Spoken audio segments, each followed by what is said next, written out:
I apologize, everybody. We just left DNS. That's okay. We're here now. Ms. Only, are you here with us? I guess a bunch of people are coming over.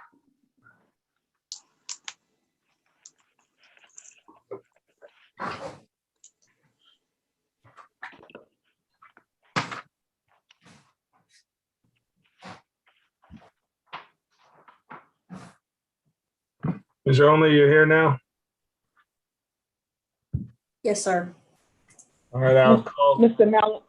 Malinowski, I can't sign in, so I had to use the telephone. I don't know what's going on. You might want to go back and try because the other meeting ran over, and so I couldn't get in either till just now. Okay, I'll try it. Okay, so Ms. Only will call the meeting to order for the Administration and Finance Committee for June 22nd, 2021. If you would please call the roll. Malinowski, Here. McBride, Joe Walker, Overture Walker, Here. Mackey. Here. We have a quorum. And keep an eye out, please, for Miss McBride because she went off and is trying to log in the other way.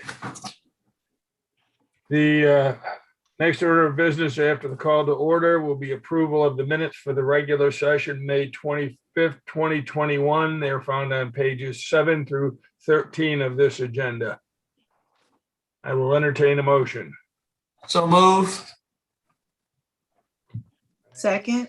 I have a motion and a second. Is there any discussion? Hearing none, Ms. Only, if you will call for the vote, please. Malinowski, Yes. McBride,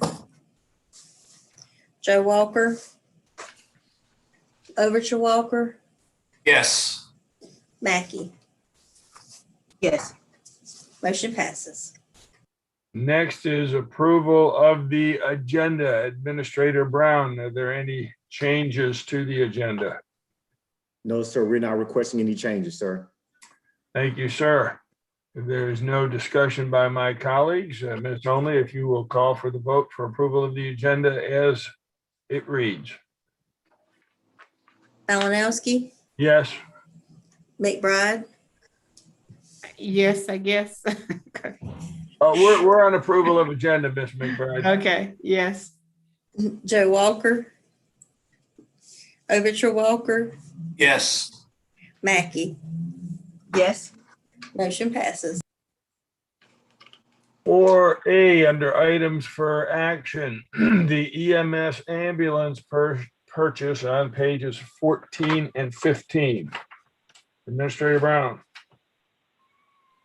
Yes, sir. As you have in your packet, the item that you have before you is an item that was approved by council as a result of the general obligation bond fund that were approved.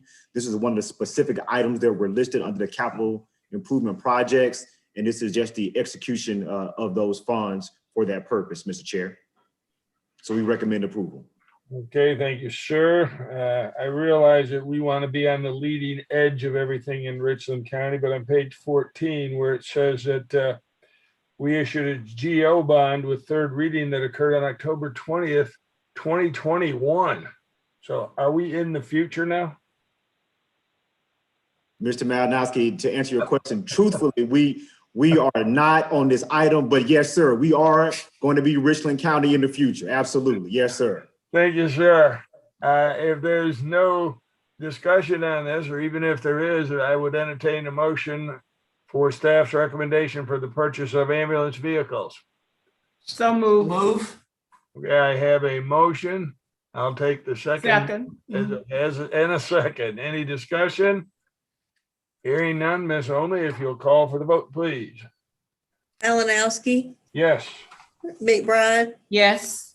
Joe Walker, Overture Walker, Yes. Mackey. Yes. Motion passes. Thank you. I know it said information on that one would be provided by procurement under separate cover. I'm not sure I did get it. So if you could just send that to me before we get to council, please. Item number 4B, EMS fire tanker purchase, pages 16 through 18. Administrator Brown. Yes, sir. This item, again, is an emergency management item. If you'll notice that we were actually able to utilize CDBG funds, Community Development Block Grant funding, to acquire this.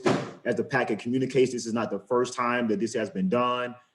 This is an approved item that can be utilized for these funds. And we are requesting that the committee approve this as submitted. Thank you. Any questions? I don't see any hands up. I do have one question, and is the reason it's going to the location it is because we're using CDBG funds?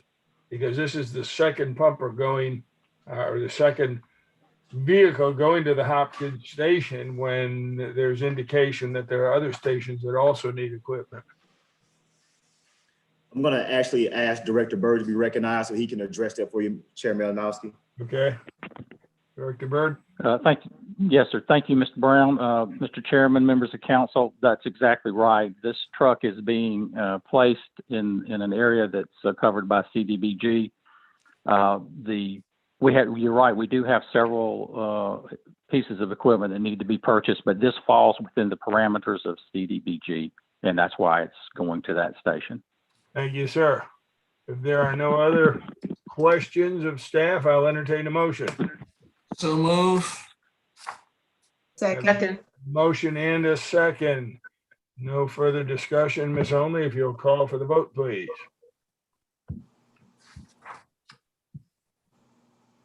Malinowski, Yes. McBride, Yes. Joe Walker, Overture Walker, Yes. Mackey. Yes. Motion passes. Item number 4C, Department of Public Works, NPDES consultant, pages 19 to 33. Administrator Brown. Yes, sir. I'm going to have Department of Public Works address this, but I will tell you that this is a compliance related item. And as a result of that, you might have remember seeing this before, but in case there are detailed questions about this regulatory matter, I'm going to ask the Department of Public Works, and more specifically, she's on the line, Ms. Synethia Williams, to address this item to the council, to the committee. Thank you, sir. Ms. Williams. Hey, good afternoon. I'm Synethia Williams, the Stormwater General Manager. This is for our consulting services to assist us with implementation of our NPDES MS4 general permit. It's a permit the county has held since about 2005. We've been working with the consultant who's been recommended in this particular request since 2016. That was when we put out a solicitation to have a consultant to assist us with implementation of our permit, helping us find ways to remain in compliance and to improve our stormwater program. That 5-year contract was up. We did a new solicitation. We received two proposals that were submitted. They were judged, and Woolpert came out on top again. Attached with it is the scope of services that we worked out with Woolpert for the services they'll assist us with in the next year, or the first year of this contract, which would be to assist us with our water quality monitoring program, our illicit discharge detection and elimination program, putting together an annual report, developing TMDL implementation plans, working on our storm drainage system assessment, our industrial program, and then any other stormwater program issues that may come up over the following year. But if there are any other specific questions about that, I'd be happy to answer. Does anyone besides me have any questions? In that case, I'll jump right in. You said 2 proposals were submitted. It tells us that in the agenda package, but we did not receive the results of the evaluation. I would like to receive those before this gets to council, please. Also, it says that our services with this company end in June of 2021. This will not get to council till July 13th of 2021. How will that affect us? If it's approved, it won't affect us. That's one of the reasons why we tried to start the solicitation early in the year, so that, for instance, if Woolpert wasn't NISCOR, we wanted to at least have somebody coming in to help us as we start our permitting program years from July 1 through June 30th. And so it'll just kind of seamlessly roll into our next permitting year. Okay, I guess I'm not understanding how you feel you started this early when we will run out of the contract before it gets to council for approval. Seems to me it should have even been earlier than if that's the case.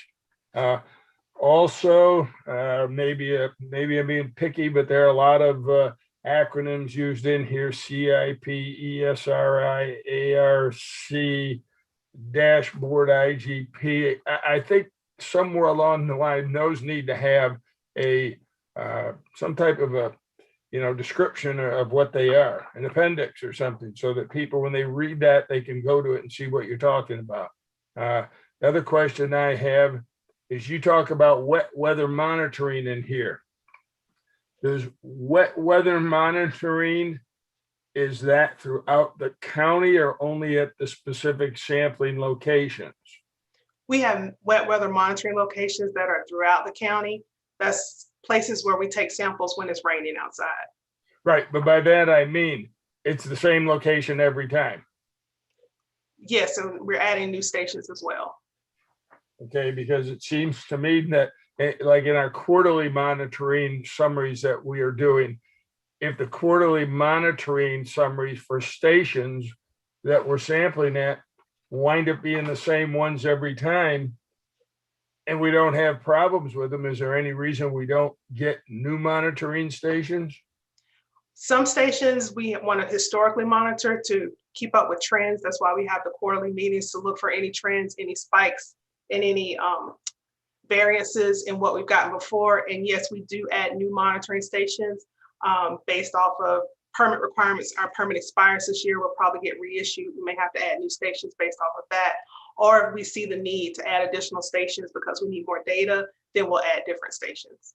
Okay, and on page 27 of our agenda, Ms. Williams, it talks about a kickoff meeting that's going to include a review of a 25-year roadmap in case there's some that are no longer viable. It says appendix will be included in the final storm drainage assessment document. Will this be something that council votes on or has input on, or does the public have input on any of this at these meetings? These are actually internal meetings to look at the current dashboard and system that we're using.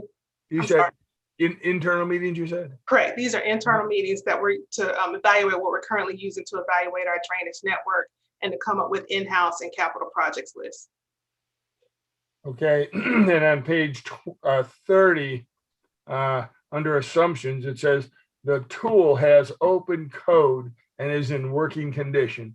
I have no idea what that means. If you could just send some explanation on something like that to me later, that will be fine. It's a sentence that makes no sense to me. Page 31, the facility inspection forms. It says for the county public works facility and the county camps. Are these some of those that you said the same locations that we do every year? This is a different program. We have to develop stormwater pollution prevention plans for county-owned facilities. And this is something that we've done in-house. This is actually having Wolpert come in to review those stormwater pollution prevention plans, make sure we're not overlooking something, and also provide any recommendations, because those are also evaluated by DHEC as well. Okay, my last question is on page 33, where you give a fee estimate and a project schedule. Task 5.2 says municipal facility inspections. Does that mean municipalities within Richland County? No, it's county-owned facilities. It's using the same wording that's used in the stormwater permit. They refer to it as municipal facilities. Okay. Thank you. I am through. Any other questions? And if not, I would entertain a motion on this one. Motion to approve? Second. Got a motion to approve in a second. Ms. Maloney, if you would please call for the vote. Malinowski, I'm going to vote yes, Ms. Williams, but please send me the info I asked for. Yes, sir. Thank you. McBride, Yes. Joe Walker, Overture Walker, Yes. Mackey. Yes. Motion passes. Okay, thank you. On to item number 4D, Department of Public Works Compound Parking Lot Restoration, Administrator Brown. Yes, sir. I'm going to ask Director Maloney to speak to this, but as the documentation communicates, sir, it is for parking lot restoration out at the Power Road location. And if you've been out there, you may have had an opportunity to see that area, but we'll actually have DPW speak to the specifics in case there are questions, Mr. Chair. Okay, Director Maloney. Yes, sir. Thank you. I have our county engineer, Mr. Staley here, who's been working on this for a number of years. Okay, Mr. Staley. Yes, sir, Mr. Malinowski. I know you've been out here and seen our facility, and it has not been much improved in probably 30 or 40 years. The pavement is falling apart. We have a lot of large fire trucks and ambulance vehicles, 18-wheelers that come through, and the only one entrance that we have, and it just over time has tore the pavement up. So part of this is to looking at having a separate entrance from the Powell Road into the first vehicle service area that does all the like a garage for the fire trucks and the ambulance and all that, have a separate entrance for them, as well as giving us some new pavement dimensions, thicknesses to handle these large vehicles. Also, the way that everybody parks out here is kind of haphazard. There's no real rhyme or reason to it, and therefore it's not efficient, and we're running out of parking spaces. So if we get somebody, in here with a good survey, get some additional pavement areas added, we can really make this place a lot better and easy to use. And I guess you can't put corn down for the parking spaces because all them geese will eat it up. Yeah, they're all over the place out here. Yes, sir. Yeah. Now your it said your request for proposals, there were 3 responses, but I didn't see them, nor did I see any costs. Are we going to get those before it gets to the council? Yeah, I would ask Jennifer Ladishkin in the procurement. I think she can provide that to you. Okay, and also in looking at the map you provided us, unless I'm not looking right, I didn't see where this second entrance is going to be. I don't see it marked on here. Yeah, it's not shown on here, but it would be at the far north, where the diagonal Powell Road Drive kind of is sitting there at the very northwestern property line. Okay, and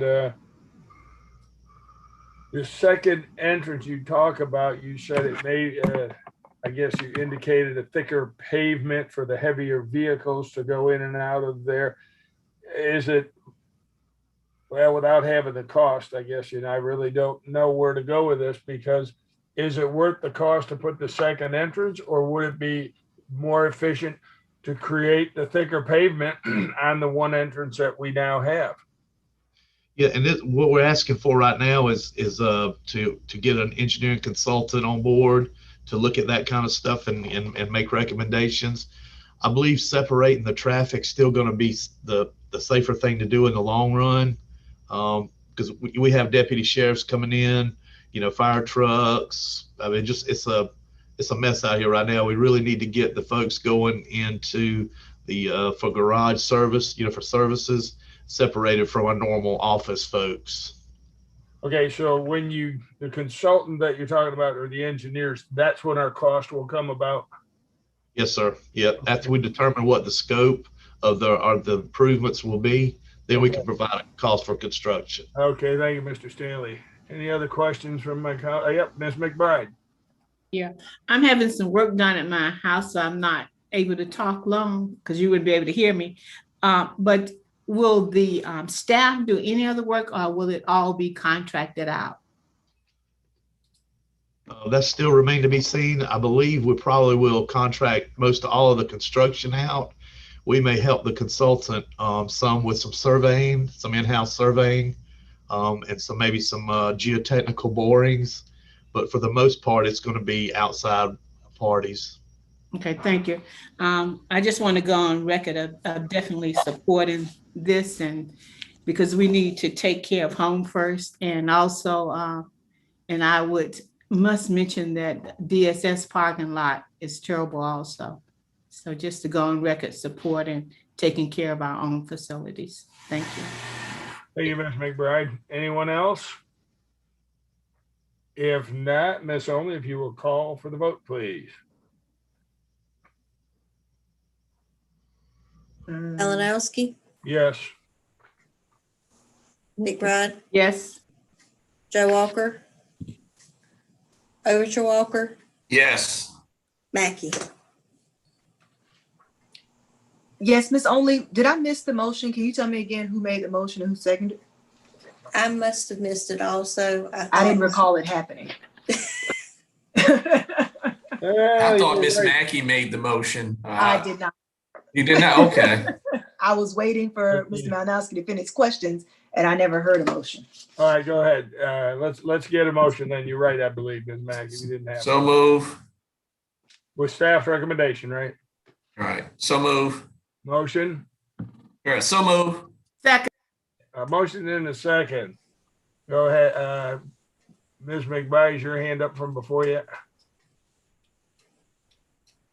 Okay, go ahead, Ms. Only. We have a motion and a second to approve the staff recommendation to move forward with hiring an engineer. All right, Malinowski, Yes. McBride, Yes. Overture Walker, Yes. Mackey. Yes. Motion passes. Thank you. Item 4E, Alvin S. Glenn Detention Center, HVAC maintenance, Administrator Brown. Yes, sir. We do have Director Myers on the Zoom call, but as you see in your packet, this is a request for heating, ventilation, and air conditioning system. So the contract amount is $210,000, and all the scope of services that these funds would apply to are listed in the packet. But ultimately, this is needed maintenance at the Alvin S. Glenn Detention Center, and I am requesting approval of this item, Mr. Chair. Thank you, Mr. Brown. Any discussion from my colleagues? If not, I will entertain. Motion to approve. Got a motion to approve Second. and a second. There's no additional discussion and I don't see any hands. Miss Only, if you will call the vote, please. Yes, sir. Malinowski, Yes. McBride, Yes. Joe Walker, Overture Walker, Yes. Mackey. Yes. Motion passes. Thank you. Item 4F, Community Planning and Development, CDBG/CV Fiscal Year 21 Action Plan Substantial Amendment, pages 40 to 48. Administrator Brown. Yes, sir, Mr. Chair. I don't want to mess this up. We do have Ms. Sarah Shire on the line. She's our Grants and Community Development Manager. But this item is specifically to, as you see here, our 2021 Annual Action Plan. That plan had to be amended.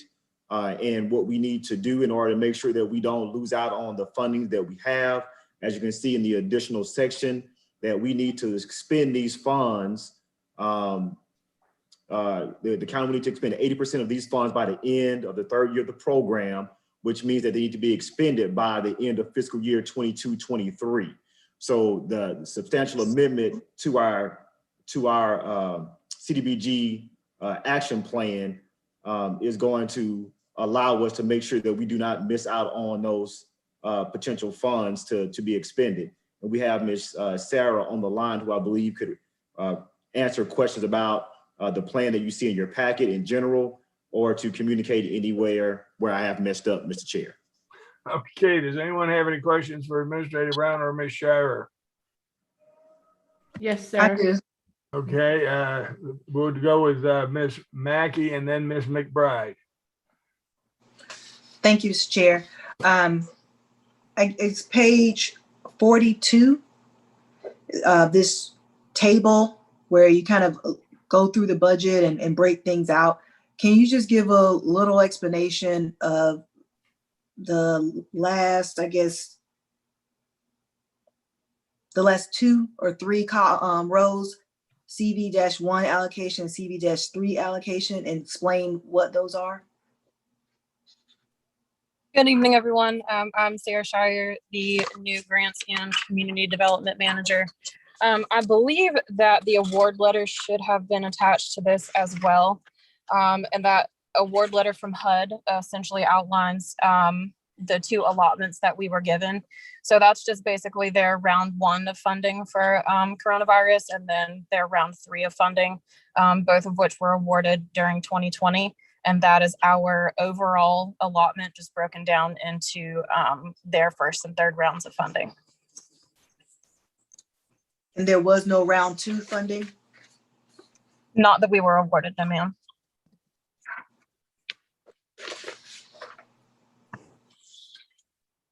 Thank you, Ms. Malinowski. That's it for now. Okay, thank you, Ms. Mackey. Ms. McBride. Yes, could you sort of help me with my memory? Was this just for the coronavirus funding, or was this an amendment to another funding from the CBDG? So what this is specifically for coronavirus response, but because this is CDBG funding, that's what triggers the substantial amendment to our existing budgets. So it wasn't available for them to put into this initial budget. And so what HUD does when they, award or inject more funding in the middle of a fiscal year is they just require you to amend that prior year's action plan in order for you to be able to have access to the funding. Okay, thank you. So this has nothing to do with the initial funding. This is just for coronavirus. Yes, ma'am. This is all additional funding. It does not impact in any way the original funding that stems from 2021. Thank you. You're welcome. If there are no other questions, I will entertain a motion.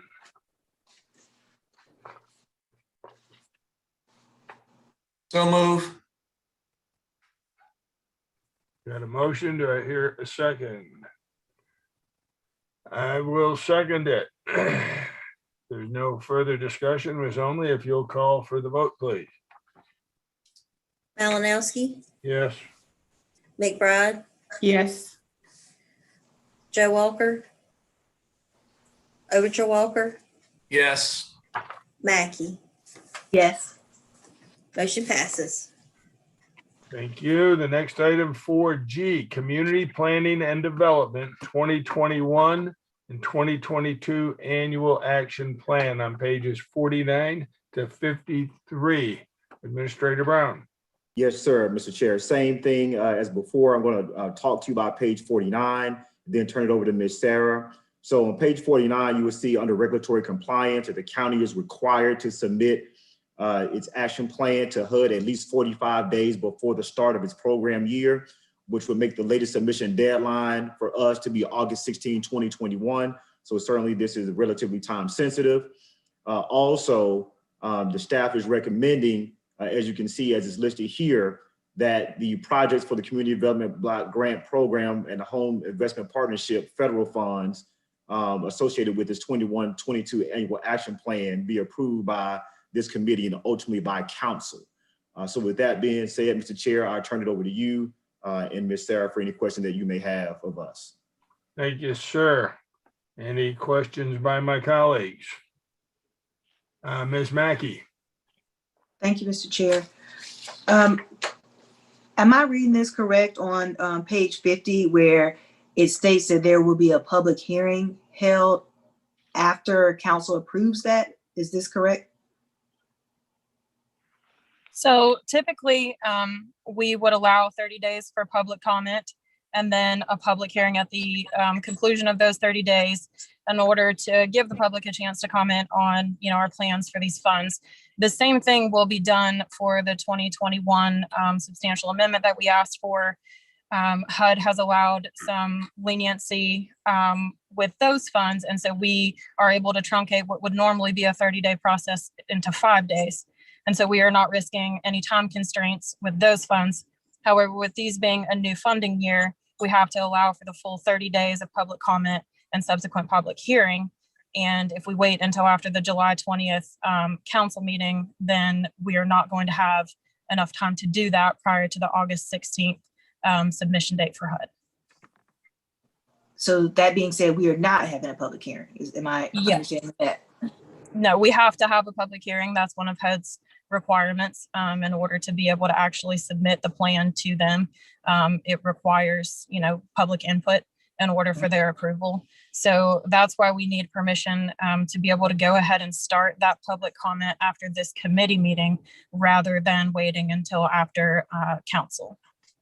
Okay. And after the committee meeting, you start the public comment period, which serves as a public hearing? Or are you saying you're having a comment period and then at the end of that, you're still having a public hearing? Correct. So we provide a 30-day window for citizens to submit their comments. They can mail them in, they can email them as well. But at the conclusion of those 30 days, we also hold a public hearing in the event that they haven't previously submitted a comment, that the public is welcome to attend, as well as council or whoever would like to join in order to provide, comments towards our plans for these funds. And is your plan to do that in person or via Zoom? It will be via Zoom. And so our approval today then would give you what you need to begin with the comment period so that we can meet the said deadline. Correct. My plan is to go ahead and begin the public comment period. However, I will not hold the actual public hearing until after the council meeting. Thank you. That's all, Mr. Chair. Thank you, Ms. McBride. I see you, but I think we need clarification on this one before we go further. Can you remember your question? You could go ahead. Yes, I can remember it. Okay, because I'd like to have some legal input here, because what you're asking this committee to approve something that I'm not aware that any committee approved something to move forward to the public, that this still needs to go to council. Your date is wrong here also. There is a council meeting on July the 13th. So Ms. Is the legal here? I don't see her. I'm here, Ms. McBride. Ms. McLean. Okay. Now, I mean, am I wrong in what I'm thinking here? That they're saying on page 50 of our agenda, under additional comments for consideration, we're requesting permission be granted to submit for public comment after the committee meeting. No committee independently can usurp the powers of council and decide, okay, go ahead. We don't need council input. You need council to vote to send them forward. Yes, so they'll have to make it to the next council meeting. Thank you. Okay, go ahead, Ms. McBride. Just for clarification, is this a new grant, or is this an amendment to an existing federal funds we received? So this is for the new year. So this is for fiscal year 21 and 22. The issue that we're running into is that even if we were to be able to make a July 13th committee date, 30 days after that is giving us a very, very narrow window in order to be able to have the 30-day public comment and also get this submitted to HUD prior to August 16th.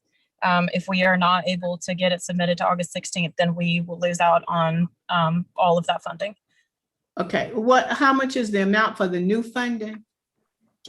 So the total amount for that is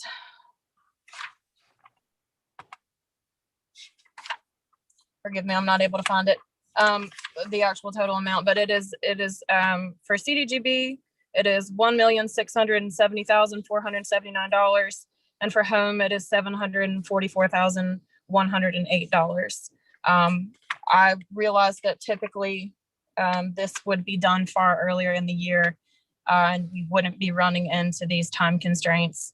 I'm new to the organization, and this unfortunately has just come down to the wire in order for getting this done. And so again, if we're not able to find a workaround, I'm not sure if, we're able to call a committee meeting sooner than that. but we will lose out on 100% of this funding if we're not able to get this through and submit it to HUD prior to August 16th. Okay.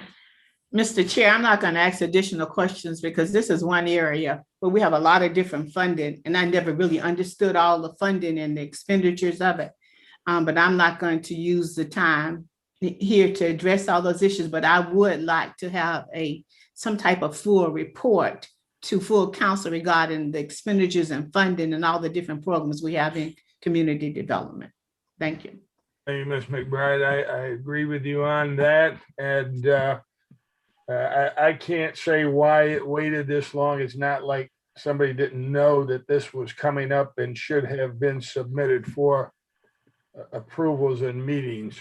I see Chairman Livingston has his hand up. Let's let him talk to it, please. Mr. Chair, my concern is seeing what we need to do to meet the deadline so we can receive these funds for our citizens. That's my big concern. Right now, we're looking at over $2.25 million here. So I think one of the issues was the public hearing. Can you restate again the plans for the public hearing and when you're trying to do it? Yes, sir. We are required by HUD to give a 30-day public comment period. That'll be advertised via the county's website as well as several news outlets. And during that 30-day window, they're given the opportunity to either email into me or to mail into the organization their comments surrounding our plans for these funding for the next fiscal year. At the conclusion of that 30-day period, we will also hold a public hearing via Zoom to give citizens, one last chance to provide any comment as well as to ask any questions that they have for us regarding our intentions for those funds. And let me ask our attorney a question. And that is, what was the concern with our not being able to do the public hearing at the time in which she is recommending? I think the concern was that council needed to vote on something before the department could go forth and do anything, take public comment and stuff, not that there wouldn't be time. So say this moved to the next council meeting for y'all to actually take a vote, since this is only committee, that'd be the 13th, and she had a concern about getting that done in the time frame. I mean, you could always have a quick special call or something if you needed before that, but the next actual where this gets reported out would be the 13th for you to take some action on it. But in other words, there cannot be a public hearing without council's approval? Well, you have to approve some action. I mean, right now, I'm not aware that, about what method you go forward from the committee without taking some action. I mean, the committee can't vote and send the department in some direction. So, and that's assuming this type of public hearing is going to require action, is what I'm getting at. Absolutely. I mean, if you want a full council, correct. If this was something that could have been done at a departmental level, that's fine. I'm not making an opinion on that. But if it came before you guys, and the only question I was answering from Mr. Malinowski was, can you go forward without council approval for something? No, not from committee. You cannot vote and send them down a course of action. So. Mr. Brown, let me ask you this. If we were to meet on July the 13th, your 30 days, I believe, after July 13th, I was looking here, would end August 12th. This is supposed to be submitted by the 16th. Is there a reason? I don't know the method of submitting, if it's overnight mail, if it's via email or some other method. Is there any reason it can't be handled between August 12th and get it there by August 16th? So my understanding, Mr. Malinowski, is that number one, you would have to get the comments, and if you think about the budget process, we have people who are substantially interested in this information. Staff has to take those public comments, note all that information, communicate to HUD how, if any information impacts the plan that staff has, how staff has, coordinated that information from the public into that plan, and then get that to HUD. And that could potentially be a lot of information. Right. We want it to be. Ideally, we want a lot of public comment. So that's the concern. So you would be limiting, not you personally, but staff would then be limited based on the time frame to basically 4 days, and to produce a document that's supposed to be to at least provide a value upwards of $2 million. And I don't think that would be realistic, to be honest with you, Mr. Okay. Maloney. I appreciate that. Thank you. And Mr. Chair. why did this come to us so late then? So, Mr. Malinowski, I'll just, as the county administrator, I'll just take ownership of it. There's a lot of other answers I can give you, but Yeah, well, let's not waste time on that now. yes, sir. Let's not. Possibly we can get the chair to make a special called Zoom meeting here or something. Let me take the other people with their hands up. Mr. Maloney, just for the record, so the county will not lose opportunity of those funds. It's my intent to call a special call meeting as soon as possible. And hopefully 6 council members will show up so we can take some action on that. Okay. Move forward with public hearing. Thank you, Mr. Chair. Let's get Ms. Mackey, followed by McBride and Newton. Thank you, Mr. Chair. And thank you, Chair Livingston. That was going to be my next recommendation because, as Ms. Sarah stated, we have to have the 30-day comment period followed by a public hearing. And so the urgency in getting the 30-day comment period started needs to happen soon. So I appreciate, Mr. Livingston, you moving forward and making the recommendation to have a special call meeting as soon as possible, and hope that can happen as early as next week.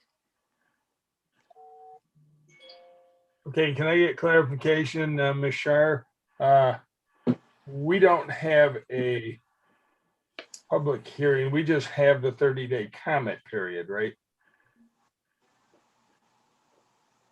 I'm sorry, I'm confused what you're asking, sir. We only have to provide a 30-day comment period to the public. We don't have to have a separate public hearing at council, correct? No, we have to hold the 30-day public comment period, again, concluded with an actual public hearing at the end of those 30 days. Yes, sir. Okay, all right, thank you. That's not how I was reading here. But it doesn't have to be held by council, is what she was saying, but they have to hold one. Oh, okay, okay. Yeah. Thank you. All right, then. Approval. Okay, a motion to approve. Second. And a second. Any other discussion? Then hearing none, Ms. Only, if you will call the vote, please. Malinowski, Yes. McBride, Yes. Joe Walker, Overture Walker, Yes. Mackey. Yes. And to be clear, that the comment period is not starting tomorrow. It will start once we have The special call meeting. Right. Okay. Item number 4H, Community Planning and Development, St. Bernard Project, pages 54 through 194, Administrator Brown. Yes, sir. This particular recommendation from staff deals with our owner-occupied rebuild and rehabilitation services. So staff is asking for a contract to be awarded related to this project. And so again, Mr. Chair, we have Ms. Sarah on the line who can answer details. But this item is a continuation of a program that the county has in place. Okay, are there any questions by anyone? Just, Mr. Chair. Yes, Ms. McBride.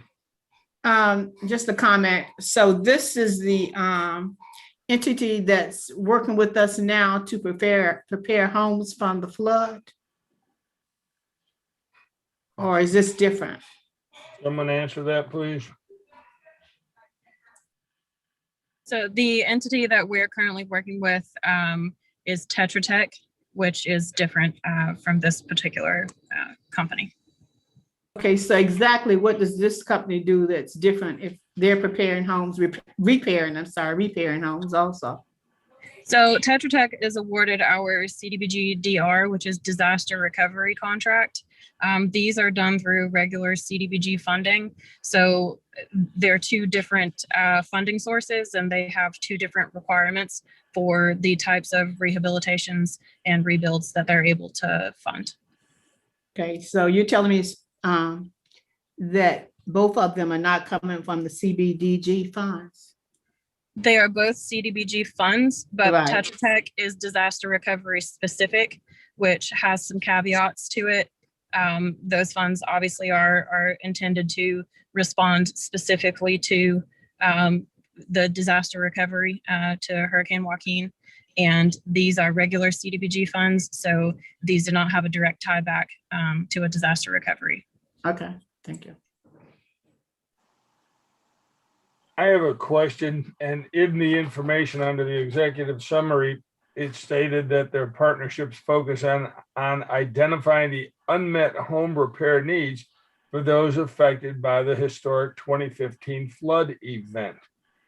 And the deadlines for getting funds for that event have not passed.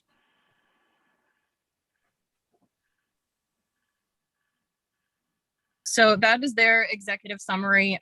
That's their proposal essentially, and that's just their narrative and their description showing why they have the expertise necessary to carry out these projects. So they have done things statewide and have participated in disaster recovery in other areas of the state, but that's not what they're doing for us specifically in Richland County. Then what are they specifically doing for us? Because it says they identify unmet home repair needs. How do they identify them? Or maybe that's not what they're doing. What are they doing for us? So they are taking over for our rebuild services, and we're allotting them $360,000 for that. And then rehabilitation services of $225,000. So these are funds that typically the county would carry out on our own. However, due to Corona, gaps in staffing, and a myriad of different reasons, these funds have yet to be expended from last year's budget. And due to timeliness requirements from HUD, Director Voynier felt that it was necessary to go ahead and outsource these funds so that they could be drawn down and we can provide these services to our citizens in a more timely manner. Okay, what was the dollar figure you gave at the beginning? So there's $360,000 towards rebuilding, and there's $225,000 towards rehabilitation, and then they're being awarded $117,000 in overhead and management. Okay, I only heard the 360. That's why I was wondering it was different from what we had in front of us. Then what about this deadline that's written in our agenda on page 179? It says application deadline, and it gives a November 2020 date. Is that something that's not in the mix? I'm sorry, sir. I'm not seeing what you're seeing. On page 179 of our agenda, it says application deadline, and it has Friday, November 27th, 2020. So that's why I asked earlier about a deadline passing, because that is what is in here. Or is this not us again? I am assuming that what you are seeing was the deadline for the applications in response to the RFP. Because again, a large portion of this document is their proposal, their response to the RFP. But that date is not applicable for the terms of this contract. It is the 3-year contract moving forward to be executed upon approval. Okay, and they also had indicated their contract goals were to rebuild at least 2 homes and provide home rehabilitation services for at least 15 qualifying low to middle income residents. Do we have a list of those homes that they're going to be rebuilding or rehabilitating? I do not have a list of those homes that they will be rehabilitating. When will we get those? I can get with them as soon as we're able to get approval. I know that, the county was doing this again internally previously. And so the staff member that was over that program may have identified some houses that are in need currently and are waiting already. But I don't think that they plan to identify which houses they're going to rebuild or rehab until the contract is actually executed. So we give them over $700,000 and then let them tell us what they're going to do with it. Correct? Yes, sir. They'll be responsible for identifying which homeowners will be funded. Our division is responsible for complete oversight. So they will have to submit any draw requests or expenses to us along with documentation, as well as all of the applications showing the need for these two programs. Okay, I'll stop now. We're running out of time. Let's go with Ms. McBride and then Administrator Brown. Thank you, Mr. Chair. I know of a constituent that I'm working with now that has been waiting since the flood to have her home repaired. And I've been in communications with the county regarding this. So I would hope that maybe we could get the extra help that is needed. But I have no idea about where this money goes, how many houses are rebuilt or how many houses are repaired. Is there not a status report that is provided to the federal government? Shouldn't we not be receiving some type of feedback? And initially, I thought that there was a steering committee that with external participants or members that sort of gave oversight to this program. Is that no longer in existence? Not to my knowledge, ma'am. I would certainly be interested in hearing more about that. In my time here, I don't know anything about a steering committee that provides oversight to any of these programs. And this could have been abolished. I'm not sure. Maybe over the different funds. Thank you. Unless you're referring to the 2020 and the 2015 flood. Okay, Administrator Brown and then Attorney McLean. Yes, I was just going to say to you, Mr. Chair, and really to all of the council members that are on this call right now, to Ms. Sarah's credit, and to our need for some things that are coming out in this conversation. Ms. McBride, to your point about the funding and how it's being used, I would just say to you, and we're waiting on getting some reports back in writing from HUD, but HUD came and they did a monitoring, a virtual monitoring of our programs. And I will simply communicate to you that one of the areas that we have to address, one is timeliness of expenditure of funds.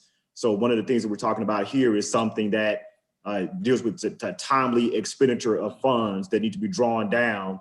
These funds are funds that have not been expended, and these are not new funds, but these are older funds that, again, if we don't expend, ultimately that we run the risk of losing. And then number two, and I think some of you all know this, but in that particular area related to our grants and HUD funding, CDBG in particular, we have some attention that we have to put to that area.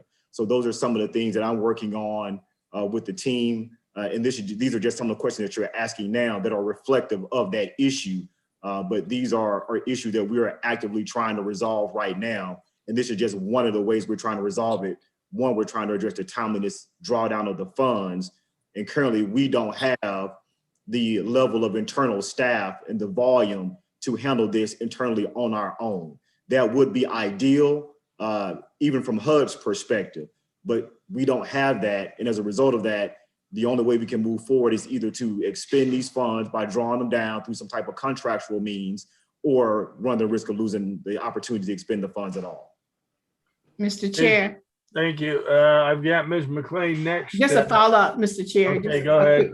Go ahead. A quick follow-up. I just want for us to recognize that the staff person is new, and we do appreciate the work that she's trying to do in presenting the information to us. Thank you.